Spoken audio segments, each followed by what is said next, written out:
let's meet our facilitators and our presenters. So Colleen Tate, she's in Edmonton, and she's MNP's assurance and accounting team.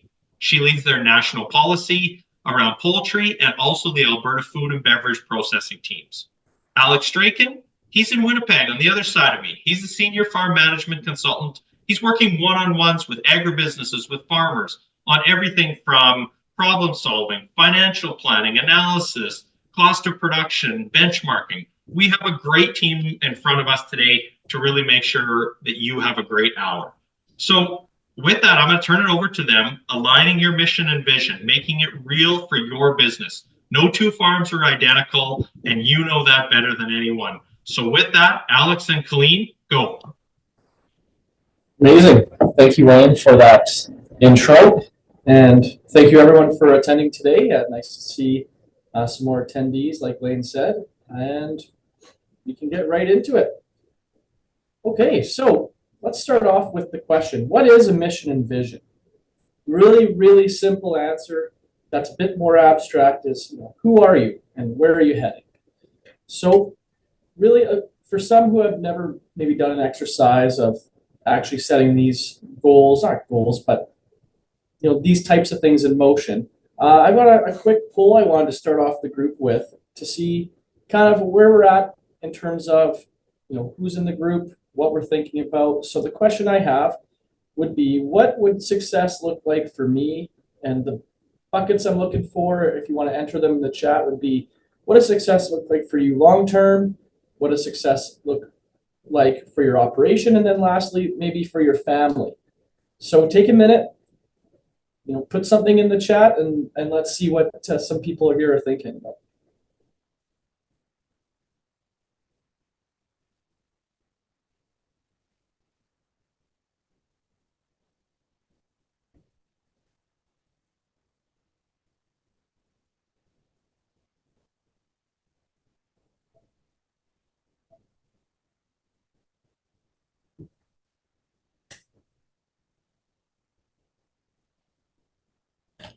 Looks like we're still maybe warming up to the keyboard a little bit. So maybe I'll give another 15, 20 seconds to see if anybody wants to share.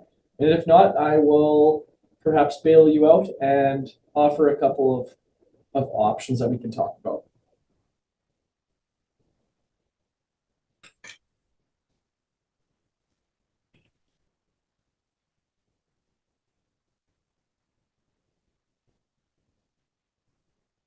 Okay, so a couple of answers surrounding, somewhere surrounding all of the buckets are important, right? And so when we talk about what does success look for me long term, that can really point us in a lot of directions. So we have a couple answers saying, boys ready to take over the farm, maybe transition into the next generation. So these all kind of actually loop into all of these buckets, which is kind of convenient for me as a facilitator. So long term, what does that mean? Well, the boys want the farm. The kids want the farm. That's exciting, and that can be complicated. So what we need to get on the same course, so we can make sure that's a nice, smooth transition for them as well. So that kind of hits all the buckets, and we have, what does success look like for me? Working on the farm versus managing the farm. Maybe focusing on profitability, increasing some profits, paying down some debt, working on some cash flow management. These are all really good things that everybody has a different definition of success. And that's why mission and vision statements are going to be very different for everybody. And so that kind of takes me into what is a mission statement and what is a vision statement. So they're statements to the public or to people outside of your operation that tell them who you are and where you're going. So some of the big companies that some might have heard of, they sometimes mash these together. So if I use the example of Walt Disney Company, as you can see on the screen here, it says the mission of the Walt Disney Company is to entertain, inform, and inspire people around the globe through the power of unparalleled storytelling, reflecting the iconic brands, creative minds, and innovative technologies that make ours the world's premier entertainment company. So most people on this call would know Walt Disney Company is. But if you didn't, this gives a pretty clear picture of, okay, here, what industry are they in? Why do they do what they do? And how are they moving forward to accomplish the things they want to do?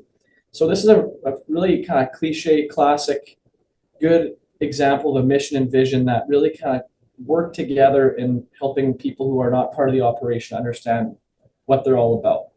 So an example, maybe a simpler one, but maybe a bit more specific to our industry. Let's just take, I looked up a couple of companies' mission statements earlier this week, and a simple one that I found was Nutrients. They just say, hey, Nutrient is committed to helping farmers feed the world responsibly while providing essential nutrients to crops and improving soil health. Great, we understand what they do, and it kind of gives you an idea of what is of value to them. And their vision, they aim to be the leading provider of agricultural solutions, delivering value to customers, communities, and shareholders. So from those two statements, we can kind of see that they're hoping to feed the world responsibly. They care about the environment, maybe about sustainability, and then they're really aiming to also make a dollar doing it, and they're not afraid to say that. They're looking to provide for their customers and their shareholders. So I like that example because it was pretty cut and dry, but also very clear. So what is the difference between a mission statement and a vision statement? This is where it can get a little wishy-washy for some who are unfamiliar with these topics. So I'm going to lay it out for everybody here to be able to separate them and understand kind of where we're going with this. So mission statement, first and foremost, what is my operation? What are we doing here? Am I a grain farmer? Am I a box manufacturer? Am I, you name it, am I a mixed operation? And what do I care about for myself and the people around me? So that one right there, really, another word for that would be, what are your values? So what is it that's important to you in your life, in your business, in your family, in your operating team? What are important, what things to you? And then what do I want? What do I care for my farm and my operation? So what are some things that I aspire to achieve, or what are we doing right now? And then how do I achieve both those things? So really the mission statement is outlining what do we do, why do we do it, and what is our kind of bigger picture goal. So when we compare that now to the vision statement, our vision statement is more of a statement saying, where are we headed? And what do we ultimately want to achieve? So for some, where are we heading could be, we want to be the leader in this area. We want to be the leader in animal welfare. And what do we ultimately want to achieve? Well, it doesn't have to be a numerical goal. It doesn't have to be, we want to have the lowest, or we want to get to zero. You could say you want to get to a zero emissions or net zero emissions. That would be completely acceptable and within the realm of a vision statement. But it doesn't always have to be a target or a goal. It's just a statement saying, this is the direction we're heading, and this is how we're going to do it. So when you put those two things together, it really, it helps build a bit of your external brand and saying, okay, what do we do? Why do we do it? What's important to me, to us, to the operation? Then you kind of bundle that up and push it forward and say, okay, what does that mean? What can we do within our operation that is important to us, but also paves the way for maybe, like we talked about in our first poll there, the next generation. Okay, so are we aligned? I'm going to get to that in a little bit in terms of different values of having these statements in place. But I really wanted to hit home that a good vision and good mission should be believable, right? It should be something, if I'm saying, hey, we're a 10,000 acre grain farm and we've never raised cattle before, or we want to be the best cattle farmers on planet Earth. That's not really in our realm of believable right now. And I have a bit of an example. I might be throwing, a fast food chain under the bus unintentionally, but there was a time when KFC, their vision statement was to provide food in a quick, pleasant setting that caters to cost-conscious, health-conscious people. It sounds nice, and I'm not actually that mad about it, but what's tricky is I don't know, and this is a generalization, but KFC, they're not necessarily known for serving food that would be considered health conscious. I think it's delicious, but I would say that that might be a non-believable vision, as that's not their target. That's not their market. They've changed it recently to to provide feel-good food at scale through inclusive, equitable, and sustainable business practices. See, I think it's trying to say the same thing, but it's accomplishing it in a bit more believable fashion. So keep that in mind when you're creating these statements, that they are believable. Another example of maybe a poor vision that I've just made up would be a car company saying, our vision is to inspire people to walk to work every day. That is a little bit disjointed with what they're trying to accomplish as a business. If they would shift that over and maybe say, our vision is to inspire people to have a sustainable method of commuting to work. It steers towards the same goal, but is delivered a little bit differently. So something to keep in mind when you're talking and thinking about these things about, okay, what do we do? Where am I going? But you still have to stay within your scope of what your operation is doing. Okay, so creating a mission and a vision statement. We're going to go over a quick overview of our SWOT analysis that we did in our first webinar there. We've gone through it in different lengths over the last couple webinars as well, just as a reminder. So for those of you who maybe haven't tuned in or haven't heard of a SWOT analysis before, it's an exercise that gives people and business owners, operators, regardless of the industry they're in, gives them the ability to recognize all the relevant details that might affect your operation. So it helps you find opportunities for growth and development, but also helps you gain a holistic understanding of the operation that you have and the environment that you play in.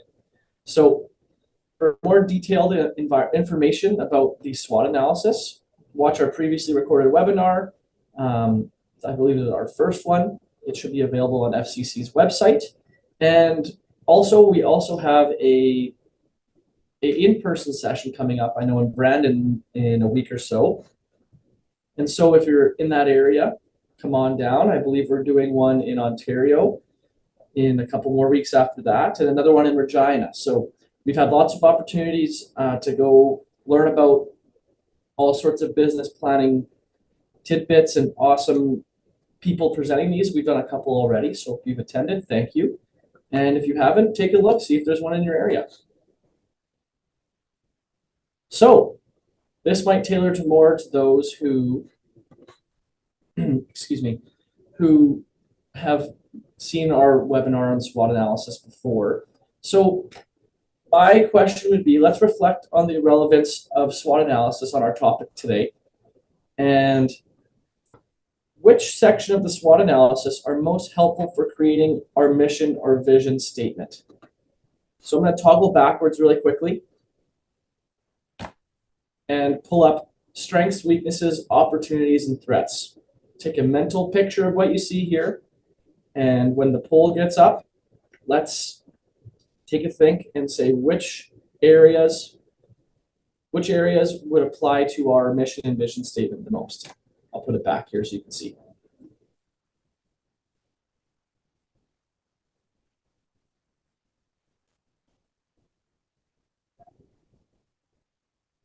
I'll give you guys a couple, maybe 30 seconds to take a look if the poll is live for you.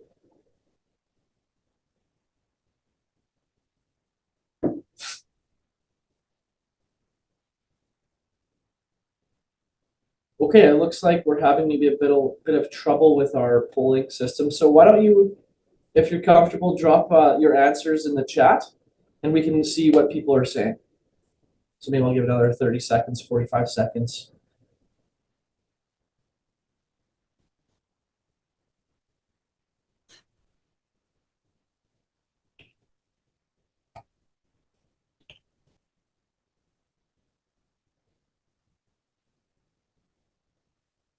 Okay, we're getting a few answers in the chat here. Thank you for that. So,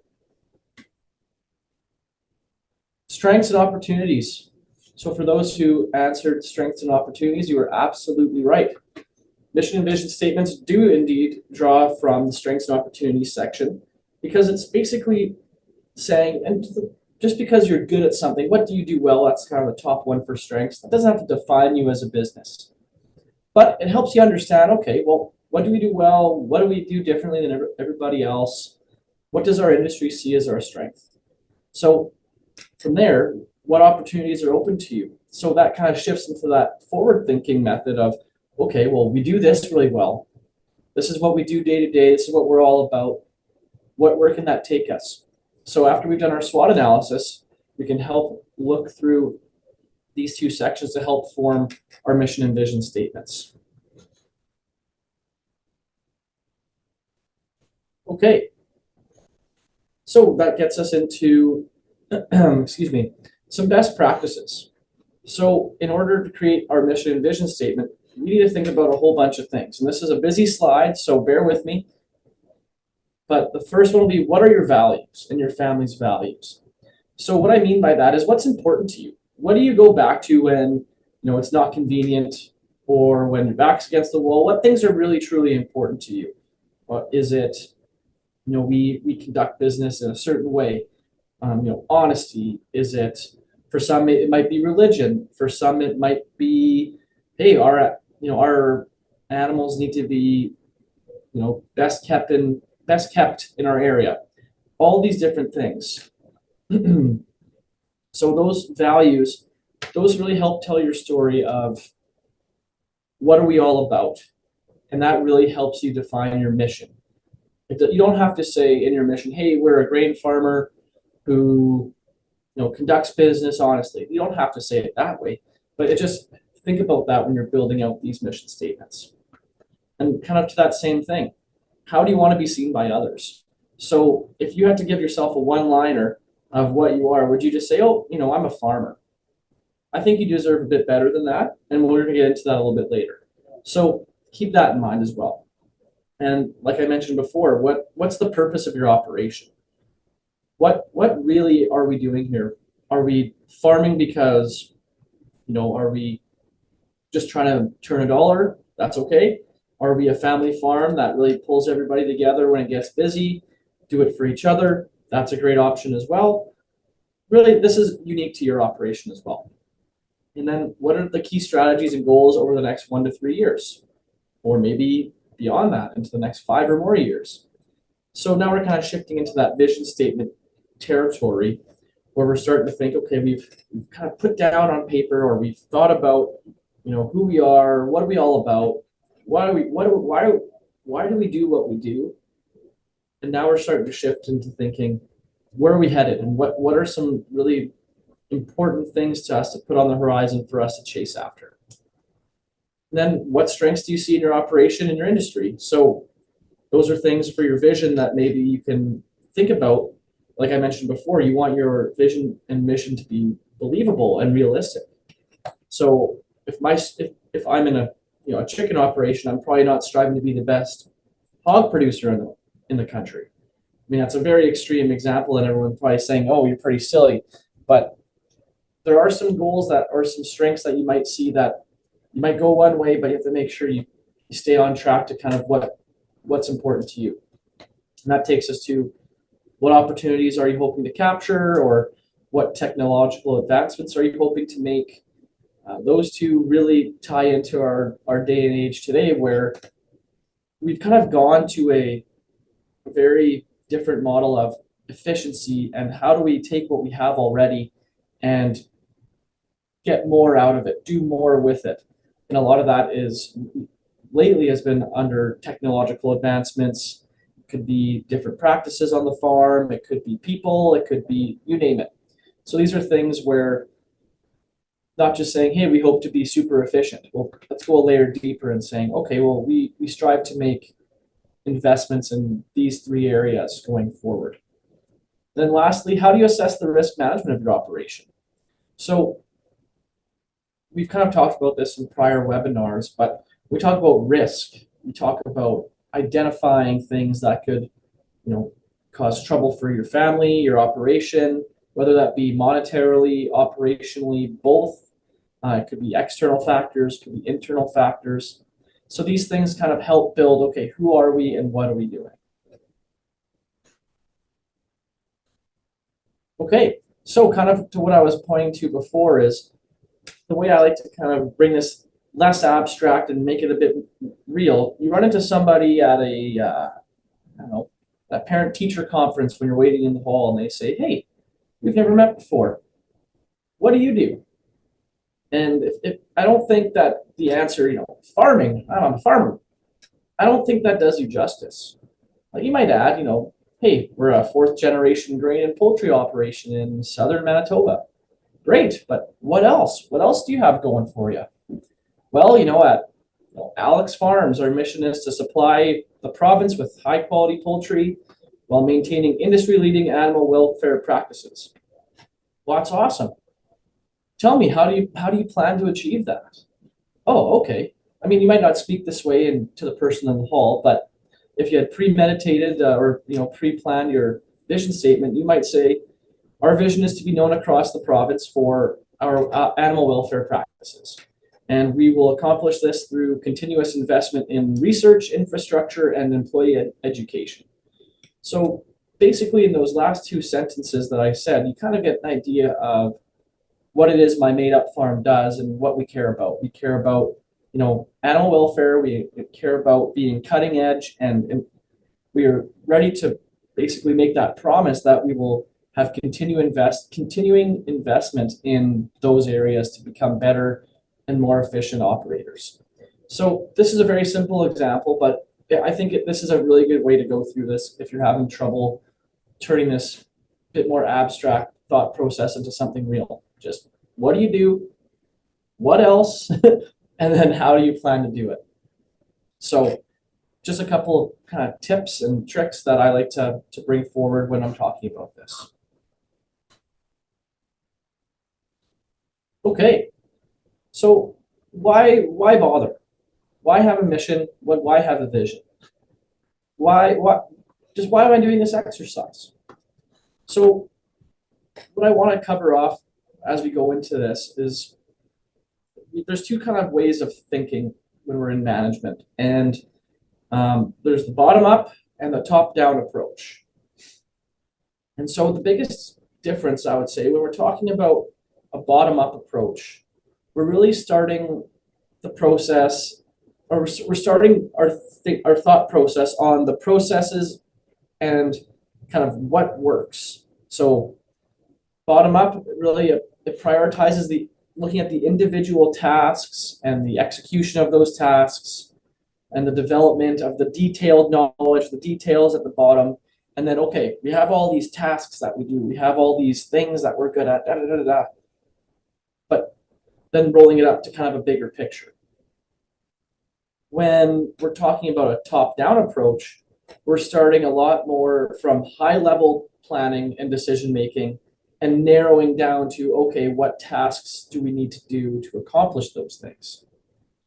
So really, those are two very different approaches. One's starting from the nitty-gritty details and saying, well, what does it mean? And the other starts from, okay, what are the big picture things? And so what do we need to do to accomplish these things? Typically, farmers, they operate in the bottom-up approach. You guys are really task-oriented. There's a lot of things always on the go, a lot of things to do that really kind of, day by day, you have your day that matters. Every task matters in that day, and then it rolls up to the greater operation of what you actually do. And so, an example would be if we were top-down approach thinking and saying, hey, I want to be environmentally responsible. That's a pretty big picture blanketed statement. Whereas the bottom-up approach, a colleague of mine was sharing back when they were farming in McGregor, Manitoba, for anyone who's familiar with the area. They said a lot of guys had, these green belts on the farm that they just say, we got to do it. And then they kind of realize, oh, well, now there's all this new stuff saying, hey, be environmentally friendly. Say, hey, we already did that, right? So they started at the task and then they said, hey, this means that we're environmentally friendly versus I want to be environmentally friendly. What can I do? So there's two different kind of methods of planning. And so that takes us into our next poll question, which is a mission and vision statement aligns with which type of approach? What do we think? So post it in the poll, or if the poll's up, let's post it in the chat. What does everyone think?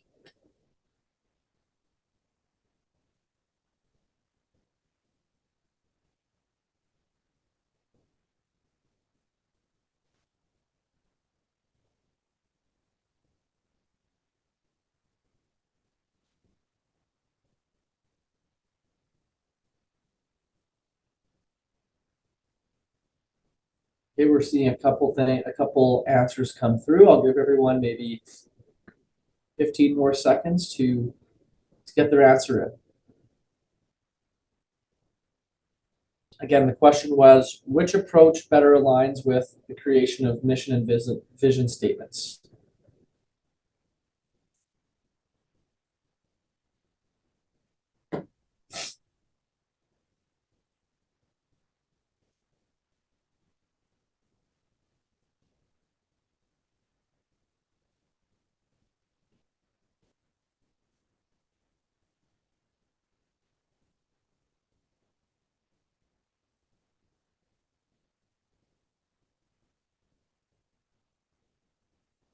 Okay, well, I'm seeing a lot of answers, and I will get right to it. So the majority of folks answered top down, and I would say that's exactly right.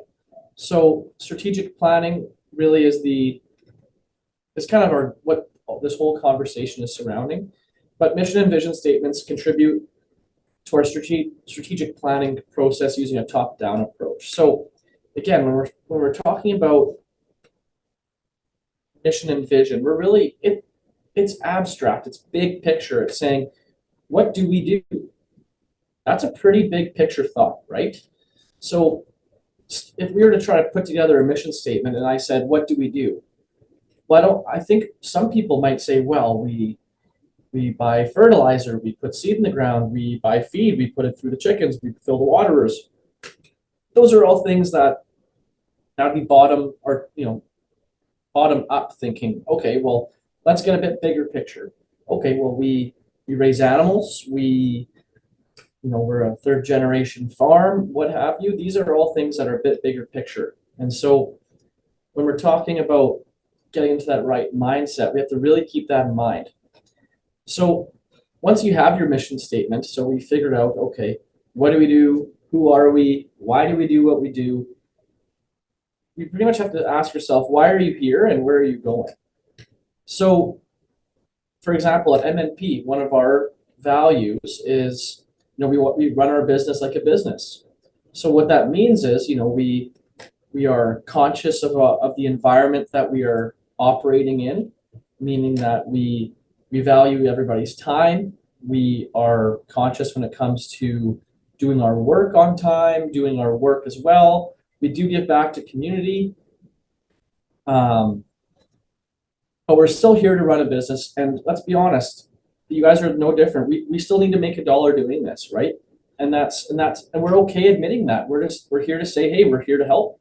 We're here to do our job and work hard, but we also still need to run like a business.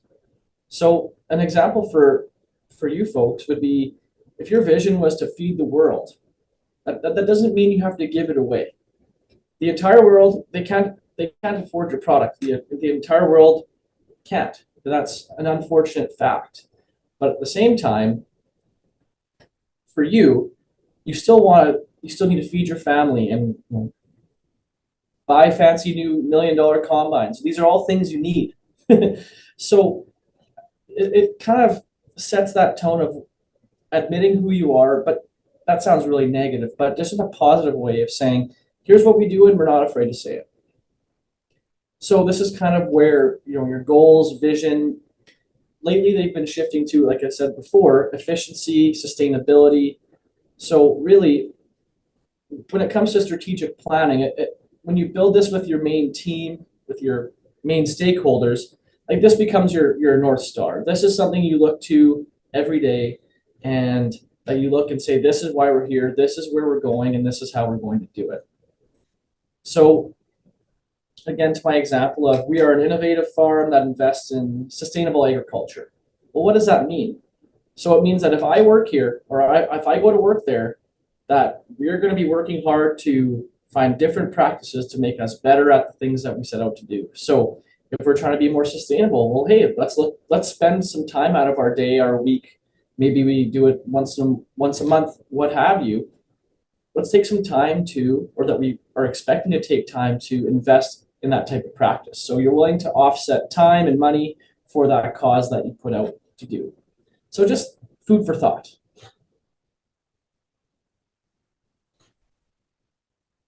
So the benefits of having a mission and vision. So I've kind of said it a few different ways here, but they really do reinforce your values. So something you stick to when it's not convenient. This is something that's in your DNA. So if you're somebody who really, really, really cares about, well, the easy one again, I like the animal welfare one, because we do have regulations in place, but you can go above and beyond just because that's a passion of yours. So if that's in your DNA that, hey, no, we need to treat these animals at a certain level, and that's something that you will never waver from because that's in your DNA, that needs to come through on your mission and vision statements. And so that is one of the benefits. You get to kind of show that off, or say, here's why we're here. This is what we're about. And these vision and mission statements, they do really act as anchors to your goals and your objectives. So if you're working towards a goal that you set, and that's maybe a little name drop on our next on our next webinar on goal setting and objectives.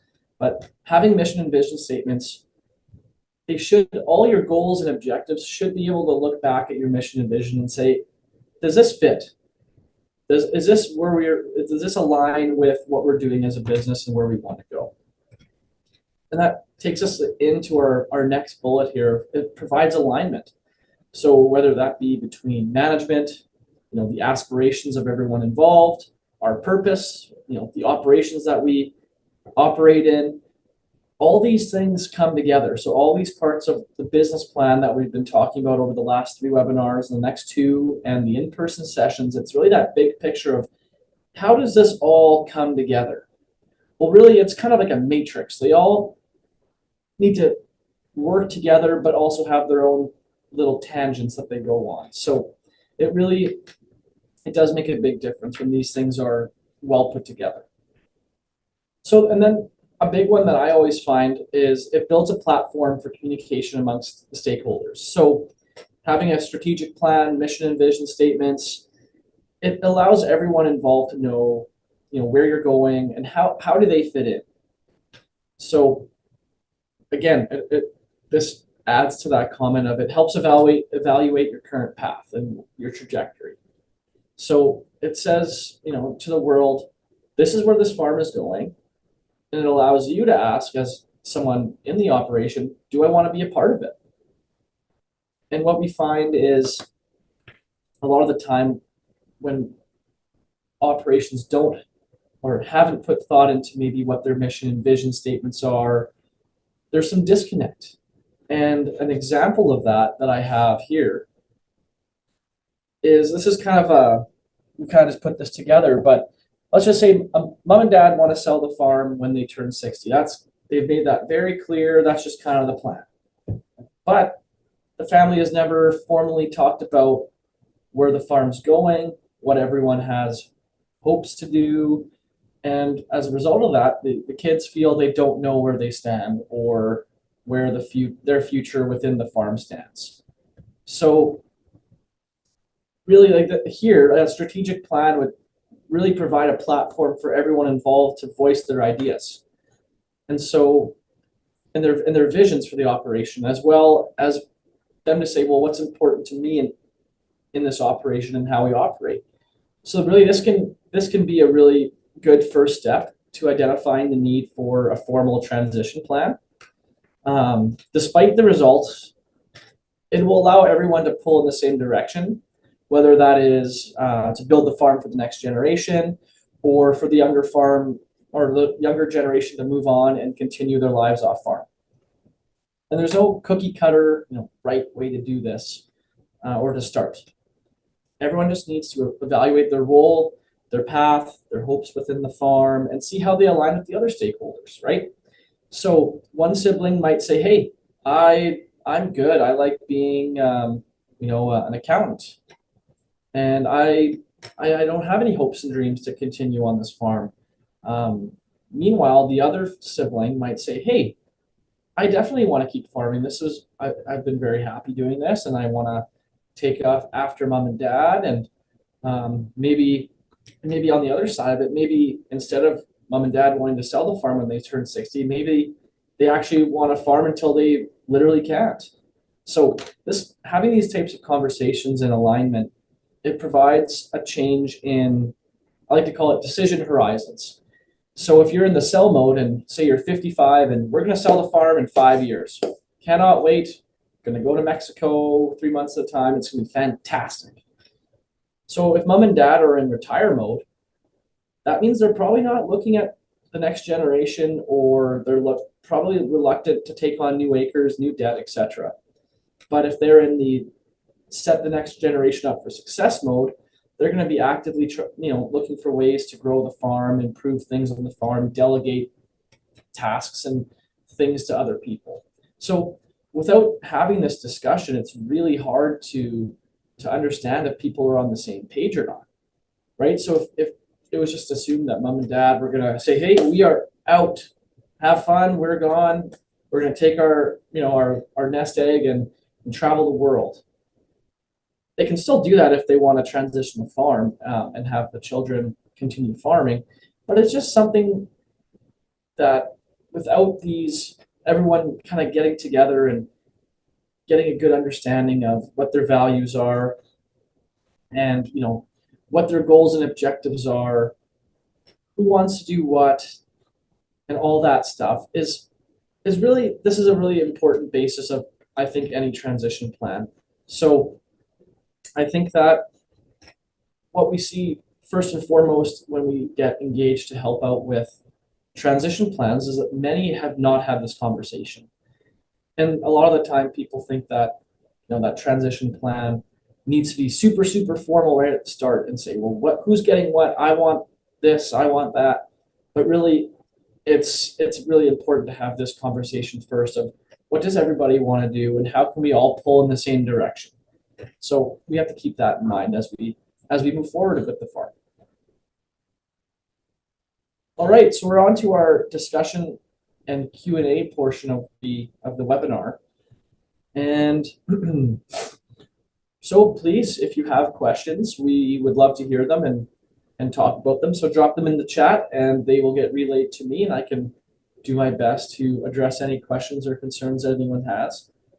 We also have a few, we call them FAQs that we have prepared in the case that maybe some people don't have any questions. So I'll give you maybe 30 seconds, a minute to type out a few questions and we can go from there.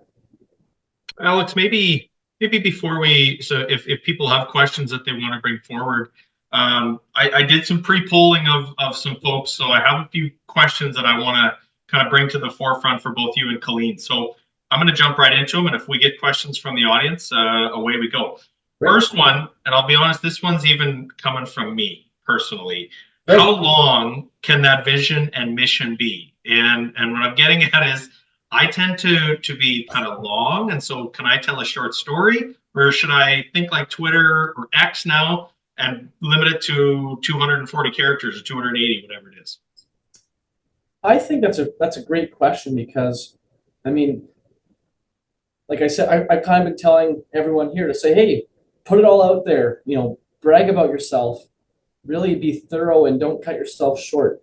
That being said, I think you should still be able to summarize what you stand for and what you're about in a handful of sentences. I'm not saying if it's more than a handful that it's no good, but I think if you can think of that top-down approach. So if you had 10 bullet points that you wanted to really make sure that you covered in your who are we, what do we do, why do we care, and where are we going? If you had a whole bunch of good info, how can you make those kind of work together to be a really concise, intentional statement of what you do? I think, some of the examples that we give have kind of been 1 or 2 sentences. I don't think they need to be that short. But I think a short story might be a little lengthy, and then it won't be a statement as much as it is just a executive summary of the farm, which I don't think it's not a bad exercise. And at the end of the day, if the purpose of that exercise was so, you, your family, your stakeholders could all get on the same page, really, if it's a page long, who am I to say that that's not good for what you need it for? But there is. Go ahead. Yeah, just say there is probably go ahead, Colleen. I was just going to say, I think it depends on your group. So if you give me something that's a page long, Alex, I'm picking my top 2 and I'm rolling forward with that. Right. But it's got to have enough direction that I know where I'm going and what I'm doing as a group. And that when we sit down, it's like being in a canoe with someone. You don't really mind if they're not rowing, but if they're rowing against you, then you're a little annoyed. And so this is saying, if everyone sits down and we're coming up with a vision and a mission for the farm, are we all going in the same direction and all moving exactly where we want to be? And so it has to be concise enough to allow us to focus on the main points there. I think that's an excellent point. And so like you said, I'm the same way. If I see a page of bullets, I go to the first 2 and say, well, I guess I got it. But at the same time, right, I think as a group, if you come up with a whole page, I think the group should be able to say, well, here's what's actually really, really, really important to us and what we should put forward. But I think if it's going to an external source, I think you want to, well, it's likely, I think in the business planner guide that FCC has on their website, they do kind of have a bit of a write-up on the farm and then their mission statement. So you could use that in kind of the greater document or the greater idea of the entire farm summary. But I think I'm with Colleen as well, saying, well, pick your top few and really hit those home. All right, so I need to shorten up the short story. Okay, fair enough. And I was going to bring this one up later, but you've obviously changed my supper plans because now you're making me feel bad about the chicken I was going to pick up for supper. No, I'm just kidding. Actually, you mentioned though something earlier. We said about if it's expressed externally, and actually I did have a friend of mine whose business is kind of a bit niche, and his concern was, he said, can it be confidential?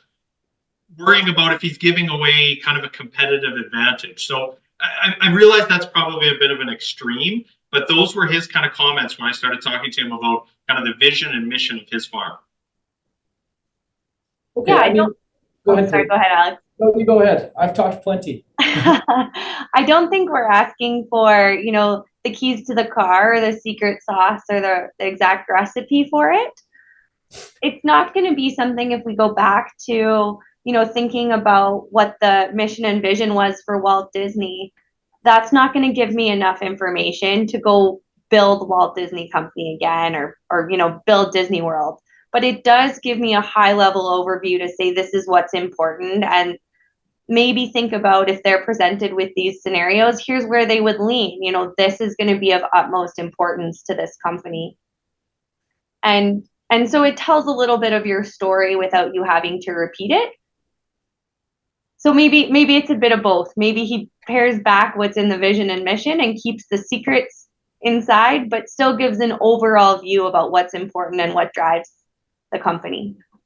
Yeah, and I think that's important to, even within his employees, that they understand that, so they're clear where they're going and why they're doing certain things. Right. And I would say if he's having trouble with that idea, just go a layer farther away. So let's say they were a finance company that specialized in all sorts of really successful trades, let's just say. They don't want to tell people how they do it. And they might not even want to tell people how they do it because maybe, I don't know, not saying this is good, but maybe it's not always above board. I don't know. But let's just say their mission statement was to maximize value for our clients that trust us with their hard-earned dollars. Pretty broad statement, but it still shows that their goal is to maximize the value for their clients. And they've kind of shifted a nice buzzword saying, okay, well, their money that they've worked so hard for is valuable to us to help them grow. Yep. And if their vision was to do so in an ethical manner, that doesn't give away anything, right? Saying we want to do it in an ethical manner, supporting brands that support healthy lifestyles, right? Like that doesn't, maybe that actually gives away who they're trading with, but that wouldn't be as good of a one. But I would say if they're having trouble not giving away, they need to take an even further step back and go another 10,000 feet back and say, okay, well, what do we ultimately do? If it's that finance example, well, we try to provide value to our clients. All right, tell me more about that. It's not what do you do day to day, it's what do you do, why are you here? Why do you wake up in the morning and come here? That's great.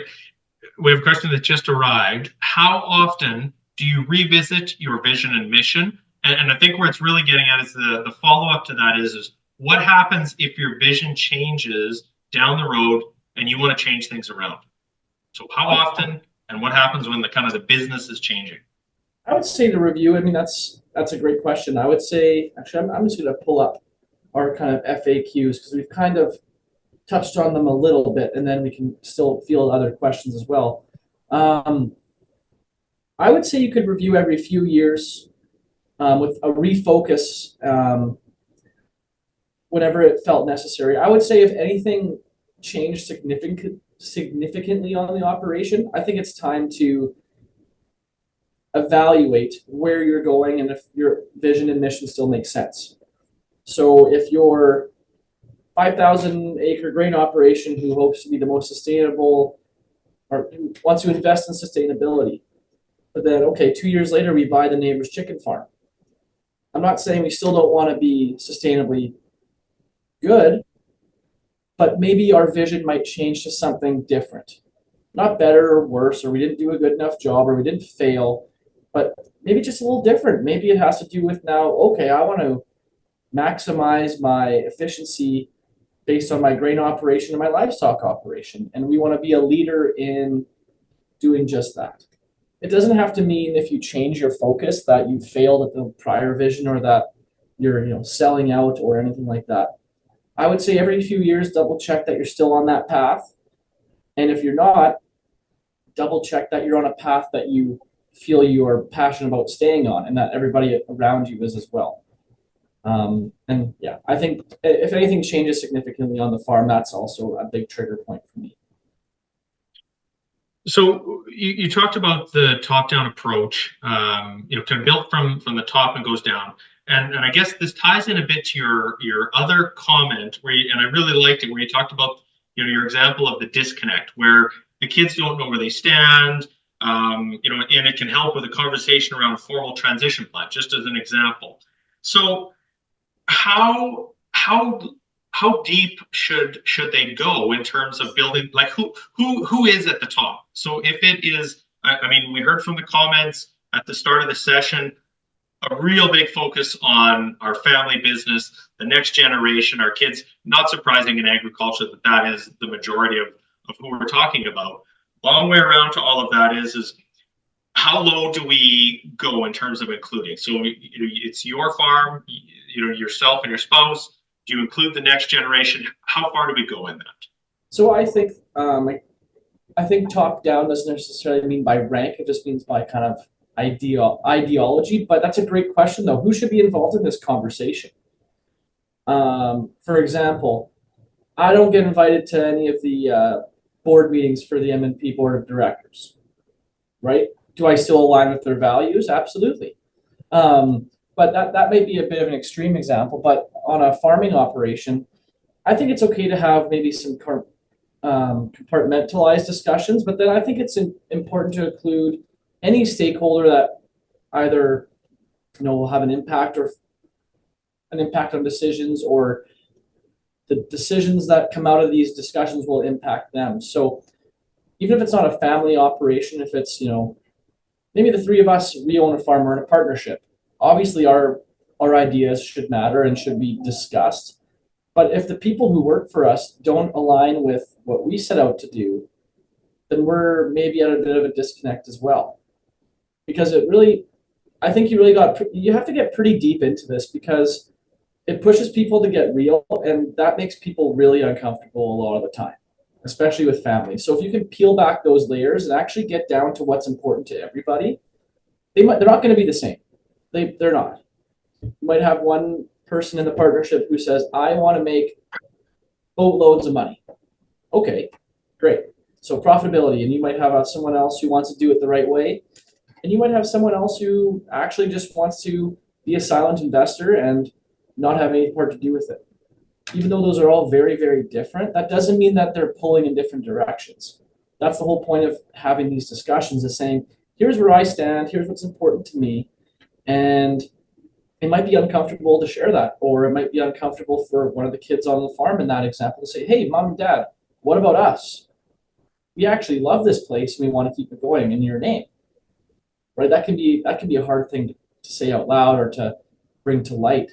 But I think once you kind of get the big picture stuff, it is still important to understand how it's going to trickle down and trickle across your operation. Because if you have people who don't believe in sustainability and they just want to work, and they don't believe in what you're setting out with your new processes and your new guidelines and things like that, then there's going to be a disconnect. And if you ask them what's important, they might say something different, and you might not have to agree with them, depending on, like you said, the different levels and where everyone stands. But I think it's still important to understand, if you have people working for you in your operation and building your legacy, building your brand, it's important that they align with your values and your vision as well. And at M&P, I feel like that's something that we take pride in, is that we have a lot of values, and I feel that most of the people, if not everybody, would align with those, even though I came into this company with those values already in place. But I definitely can look at those and say, I align with these, and I might align with others more than others, but I can say, hey, I'm confident to say that I enjoy working here and I fit in, because I share that vision and I share that kind of statement of who we are and what we do. So if you make statements that are maybe polarizing, if that's what you want to do, that's what you want to do. But you have to understand that there is risk along with that. So something to consider. Yeah, I think also from a planning perspective, when you're looking at next generation or anything, getting them involved, people always feel a different level of buy-in in something that they feel is their decision or that they had input in. And especially when you're talking about, family farms, there's a lot of emotions in there. And Alex, I think, alluded to it, having discussions around where do we want to be and how do we want to run this? What's an aspirational goal for us to achieve? That opens up a lot of really great discussions with families, and it gives everyone a platform for discussion. It also gives an opportunity for everyone to know kind of where everyone stands. And then for maybe the decision makers to take that information and decide, how far do we run with it? I think, if you have a kid that's giving you something really far left, it's like riding a bike. You're going to let them maybe wobble a little bit when they start without those training wheels, but as parents, you're going to keep them from going into oncoming traffic. And so this allows you to take some input in, see where everyone's standing, take a step back and digest it. This doesn't need to be done and dusted in an hour. Take some time, come up with something that you're really proud of and that you feel represents the team as a whole.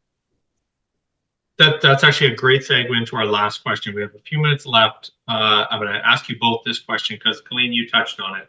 So as a generation shifts in succession, what advice would you give if the total mission of the next generation has veered a full 180 into untested waters or unfamiliar endeavors? And the example they gave is around fully operating dairy and wanting to get into a poultry business.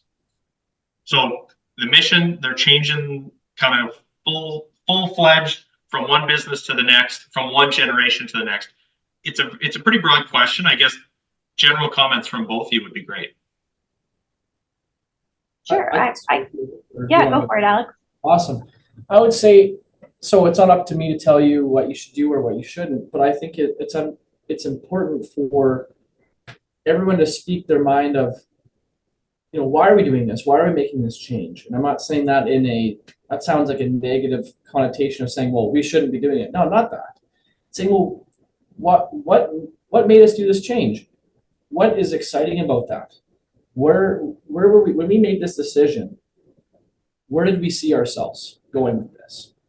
And I think at this point, even if, and maybe some of the people in the family disagreed, maybe they just love being in the barn with the cows, like that's fine. But I think it's important for everyone to have a platform to share their thoughts, ideas, and have input. Because if I said, hey, I still want to run the feed, guys, I loved, working out rations with the nutritionist. I love that part. Well, if you don't say that, they might put you on something else that you now dread. You might get stuck on the bookkeeping when you never have done it. Maybe they might not do that. But as an example, if you don't tell everyone where you stand and what your hopes and dreams are for this new venture as a unit, and that's what you guys are, as a family, you're a unit, then how can people help put you in a spot where you want to be? Or how can you go to work every morning, with your brothers, sisters, parents, cousins, whatever? How can you go in every day with your head held high saying, this is what I want to be doing, if you don't let that be known? And that can be really uncomfortable, especially if someone else said, hey, no, I'm the bookkeeper. I want to do that. You can't do the bookkeeping. Well, then that's a kind of a bigger conversation of, well, why do I want to be doing this work? And why did we shift in the first place if we had it going so well, or maybe what was going wrong? What do we need to do differently? I think it's just really, really important that everyone has input, because if you feel you didn't get input, if you said, hey, this is how we're doing it, and this is where we're going, too bad, so sad. Like Colleen said, it's harder to have buy-in if no one feels they have input. Because if you feel heard, you're usually a bit more bought in. You feel you're working towards that same goal, and that you're pulling in the same direction. But if you get pushed to the side and says, nope, you go head down at the desk and do bookkeeping every day, and we'll do the rest. Chances are you're not going to feel as engaged as if you would have said, hey, I would like to explore these ideas. Colleen, final words. Well, I think the other thing to consider, poultry and dairy, that might be a hard one to dip your toe in. But if, for example, you were looking at something like, we have a dairy operation, and man, I would love to plant some canola this year and see how it goes. Maybe you can look at the allocation, and can you take part of the land and do a little bit of canola? Is there an ability to do a little bit of trial and error without going whole hog and switching the barn from dairy to poultry? There might be some options of what you can do there to ease it in, test the waters, let everyone get a feel for what the new scenario might be, instead of being so completely aggressive in the switch. Not saying it's going to work for everyone, but might be something to consider, especially with family. Colleen, just one final thought. Do you guys ever, or can you suggest someone where farms, agribusinesses could go to help kind of guide them down building their vision, their mission? Do you guys do that, or have suggestions? Yeah, absolutely. Alex's team and my team definitely help build out full business plans into the financial side, but specifically, this is what's going to set everything else, is where you want to go and what that 10-year future looks like, what the aspirational farm is for you. That drives a lot of it. So we'd be happy to have any discussions on that. Absolutely. All right. Well, we'll make sure your contact information is available. With that, our hour has come and gone, and I want to thank Alex and Colleen for giving us, your hour, your time, and thoughts around this, kind of another piece to this puzzle as we build this, business planning bootcamp series. So thanks to you. Thanks to all of our participants for giving us great polling questions and input. Your questions at the end. I thank you very much. I hope you have the chance to join us for the last two sessions on the 19th of March around executing your goals and objectives, and our final session on the 26th around financial reporting and forecasting. So if you have a chance, sign up for those. We will send out a link to this event in the upcoming days, as well as an evaluation looking for your feedback. How can we make the next 2 sessions and future sessions in general as applicable and appropriate for you, our partners in this, going forward. So with that, thanks from FCC. Appreciate everyone being with us today, and have a great, safe day. Bye now.